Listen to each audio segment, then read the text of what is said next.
What's good? I I have transcended, and I have become one with the light. And you can too. All you gotta do is install a light on your ceiling. Anyways, so I wanted to talk about what's occurred, and I ended up um, feeling a whole lot better yesterday, Sunday. The amount of depression was virtually gone, with a little bit of lingering, such a small lingering residual feeling in my body that um I could tell that it was almost over, like, for the most part. And but I felt good enough to get motivated to knock out some more chores, and the physical feeling in my body was just way better. I said just a very small lingering type of feeling, and it was like Saturday was one step, a little bit better, and then Sunday got really better, and then last night someone had given me some pepperoni. I got food poisoning. They said they had it from a tray that they made for a party, and I will admit it's been in my fridge for like a few days maybe, but I thought it'd still be good, and I think it's what gave me the food poisoning, because maybe that party they had might have been a few days longer than I had anticipated, and when they gave it to me, they might have assumed that it was just fresh, or that they might have assumed that I was probably going to eat it quicker than I did, and it's not like I left it in there for like over a week or two or something. It was relatively recent, like a few days ago. So I don't know. Maybe that party. I don't know what happened, but I'm blaming the pepperoni, because what I did is I made a pizza, and I went and got dough and cheese and sauce and stuff, and I made a pizza, and I was going to use that pepperoni, and I honestly think that pepperoni gave me food poisoning last night. So I'm rolling out. All right, love you, bud. And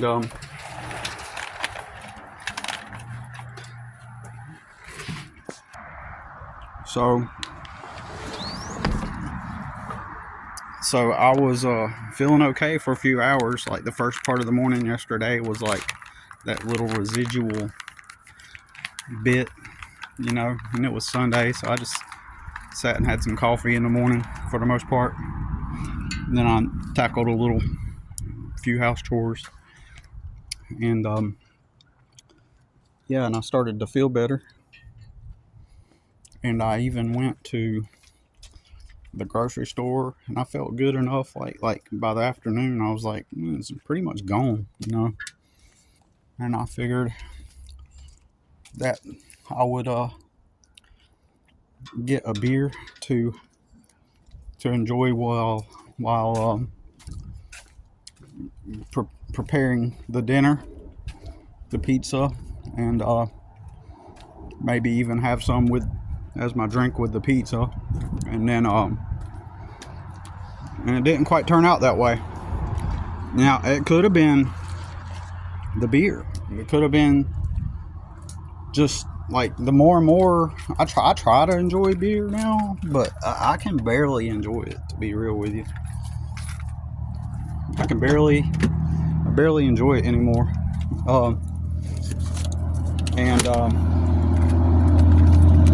So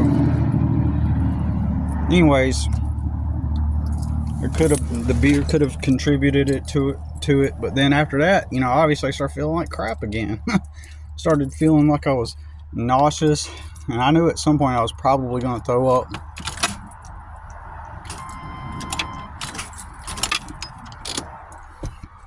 So,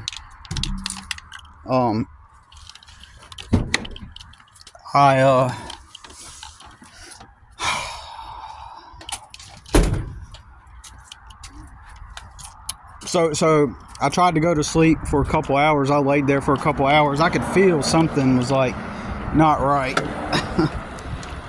and I figured that it was going to be food poisoning, right? And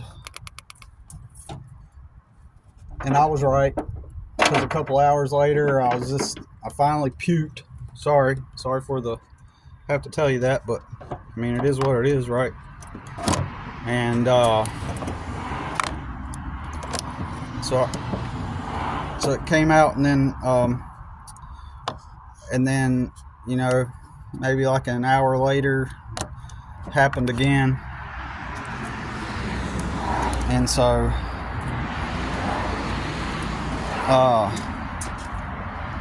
yeah, I was unable to go to sleep, and my son walks out, and he's like, here you go, here's you some ginger chews.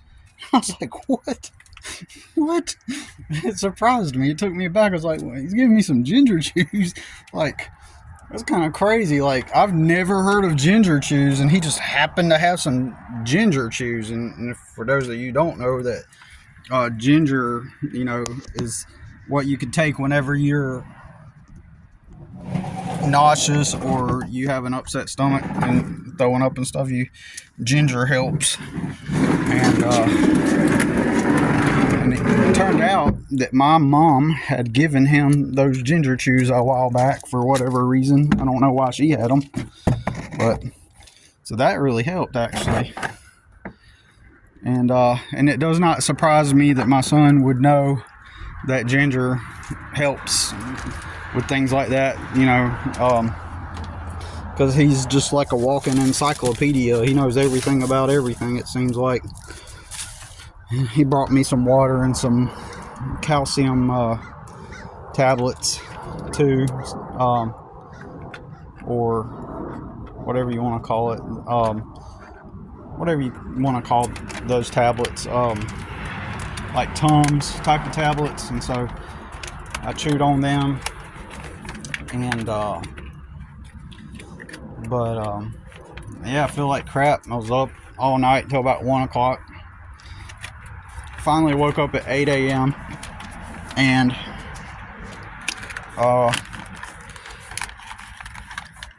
this morning, and I felt like how I felt about 2 or 3 days ago, like the same. Like, it's weird. It's like a lethargy without the depression component, if that makes sense.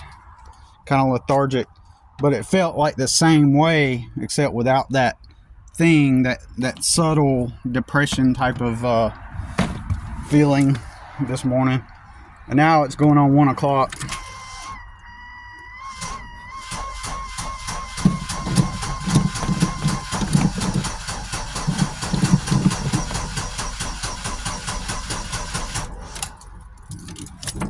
So now it's going on for about 1 o'clock, and about to try to get over to my customer's house to help her with something. It's been raining this morning, cold and rainy, but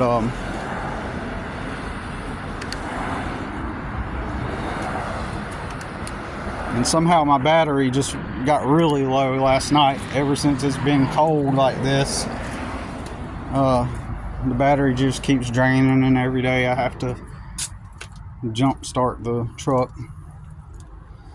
But it's just constant. This is why I need a stable foundation to start from, so that I don't have to experience constant chronic little setbacks. I'm never going to go anywhere And I know all these morons out there, they're going to be like, well, you need something that's stable and 40 hours and blah, blah, blah. And that's just so untrue. I did that for 20 years. It is so untrue.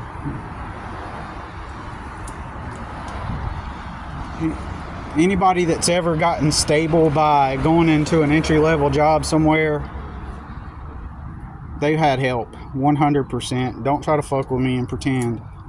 Don't try to act like, you know, I still work for myself because it gives me flexibility. Like, it's like this morning and right now. Like, if I'd been working for somebody else, I'd have to call in, and I've been through that. I've been through it to where I've had to call in, sit there, call in, and then now they're getting pissed. And then they're trying to, like, then they'll try to scold me as if, like, these things are my fault, you know, because, you know, see, they've lived privileged lives where they're not at that job because they were forced to and were poor and it was their only option. They're there to maintain the life they were handed. So they're already in a position to where things like right now, they're in a position to where these things just simply don't happen to them. And if they do, it's on extremely rare occasion because their income allows them a budget that allows them to have regular car maintenance.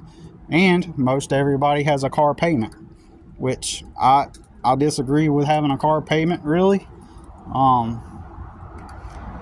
Technically, but most people have a car payment, and so they just make the monthly payments, and you know, and they've got a more decent car that runs relatively better, and they just pay that payment, and then they just go pay to get the service done for regular service. And it's another highly time consuming thing for me, is having to service my own vehicle.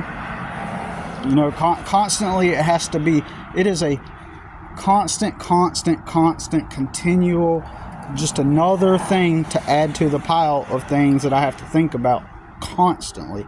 When is my vehicle going to break down?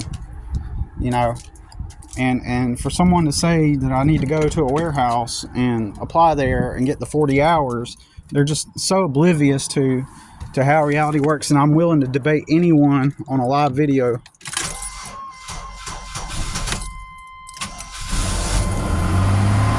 about that.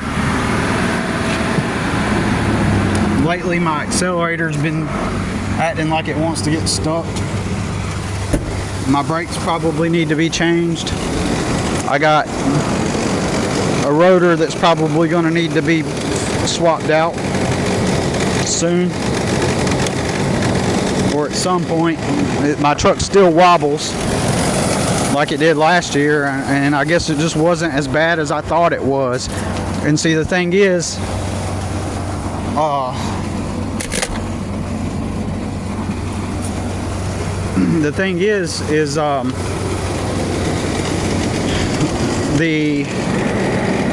I am able to pick up on subtleties, like really subtle things, like a small wobble or a small sound at this point, where I just can identify these things like up front. Like I don't even need to you know, like that's why a year and a half ago I made these videos and I was talking about, yeah, my truck's wobbling, and nope, and it's hesitant right now. And I've mentioned in the past not to be negative, but it's only a matter of time before my truck breaks down, and I'm not going to be ready for that. Well, if you go to that warehouse and put in the 40 hours, then you'll save your money. How the fuck is that going to happen when I'm going to immediately take all my paychecks and put them towards paying the bills? And then now at this point I'm going to have to move out of here. So whenever this dog dies, I'll have 30 days. So then that will relieve me of all these things. So and because like if I were to continue to stay at this property, I know that the moment that I start working my 40 hours, I'm no longer an asset to her, to the lady I'm rent from. So I'm no longer an asset. One of the key reasons why I'm able to stay here is because on call, whenever she needs something, I can just be there for the most part, most of the time, right? And that adds value to her life. And once I'm working the 40 hours, then at the warehouse, I'm no longer that. And so she's going to be like, well, I know her well enough to know that this isn't going to bide well with her. She's not going to be like, well, the whole reason why you're here, not that it was a formal agreement, but that's just the way it came to. That's how it came to be. One of the reasons why I'm able to get such a good deal is because I'm highly helpful. I'm a handy person too, right? I'm a landscaper, but I'm also pretty smart when it comes to handiwork. And so when little handy things need to be done, I'm there, and she's literally saving like hundreds of dollars, maybe even thousands of dollars at times, by not having to hire someone. Even though occasionally when I do something, she'll send me some money, like recently I did a bunch of things for her, and she sent me $100, right? And so I know that if I'm working at that warehouse, suddenly I don't become a helpful asset anymore, and in her mind, that's going to mean, because in everybody's minds, it means that, oh my God, you're making all kinds of money now, and you're really not. But it's the perception and the optics that once you are employed, you've filled out a W-2 form, and you show up at a building that's got a logo, and you got a uniform, and it has a logo on it, suddenly you're making all the bread. But in reality, you're literally not. When you do the math. And so I've said in the past that I believe that if I did do that, this would make her think, okay, well, he's got all this money now, so now I can, I need to charge him more rent. Plus, he's not available to me. And that's the context for right now. But, that is changing since I'm going to have to be moving out. And I'm looking, I'm steadfast. That's another thing. It's so time consuming to sit there.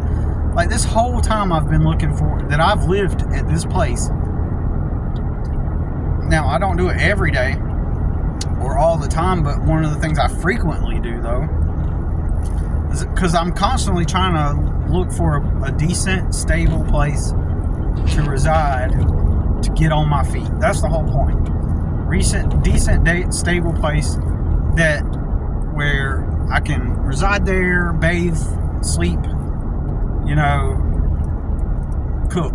Bathe, sleep, and cook is what I need, right? And that's all I need, like a sane place that's where I can and generate enough income to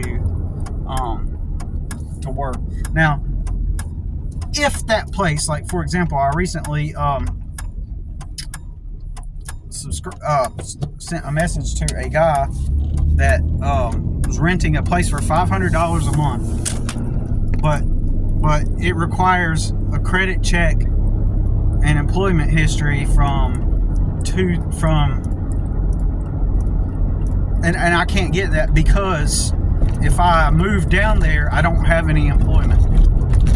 See what I'm saying? I would have to move 2.5 hours away, 3, and it's a nice mobile home that's been remodeled. It's everything, and it's nice, right? And I'm sure, I thought about, well, maybe I can pitch to him some kind of deal, but I'm not going to be able to get that kind of money. That's why I projected out into, on my projections, on my money projections, when I come up with a $10,000 number to get established, I'm pretty sure that if I do rent a place on my own, I could possibly make a deal with somebody where let me pay you this amount of money up front just to get their trust and confidence in me, because the credit companies won't let me check my credit. The credit, Experian, all those places, they said they don't recognize my face when I put the ID in. And they said the only way I'm going to have to do it is send them a certified letter, which I have to pay for. Well, each one of those like between $10 to $20 a piece, depending on what kind of letter, right? So I could end up spending like $10 to $20 a piece, 20, like 60 to about $60, while everybody else gets to send in their ID. Billy has to pay to get the free credit reports from the credit agencies. It's fucked, right? Because it did not recognize my face on their ID system, and I need to check. And I know I have no credit. I know I have virtually just no credit. I don't think I have bad credit, but I just virtually have no credit. And if the child support thing is still on there, the fraudulent child support thing that I beat and won, if it is on there, I could technically sue the child support agency for, having that on there, when it shouldn't be. So that's possible that I could do that and win some money, But knowing the system, they could also, retaliate against me too. So I'm giving that some consideration. But then again, it's also not quick money. I'm in a weak position. You don't go fighting your enemies when you are in the weak position. You know what I'm saying? But if it's on there, since technically the case was proven fraudulent that they opened on me, and if it's still on my credit report, that means that they are responsible for ruining my credit, and I could win a lawsuit that way. And hopefully, I hope, I may just do that, anyway. So,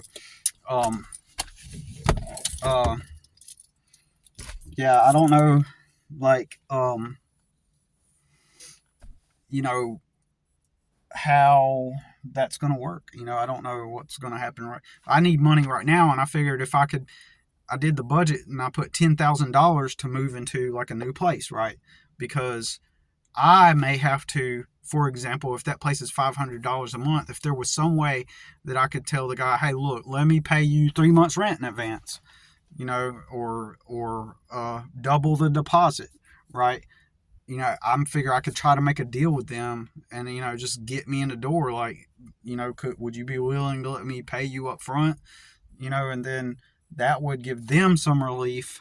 And, if they were willing to work with me. But if I go down there, I don't have a business. So I immediately have to start working somewhere. Unless I'm pretty savvy. It's near Charleston. So I could hustle and get enough to get $500 for that first month's rent, or that next month's rent. But the problem is I'd have to have all this money up front too.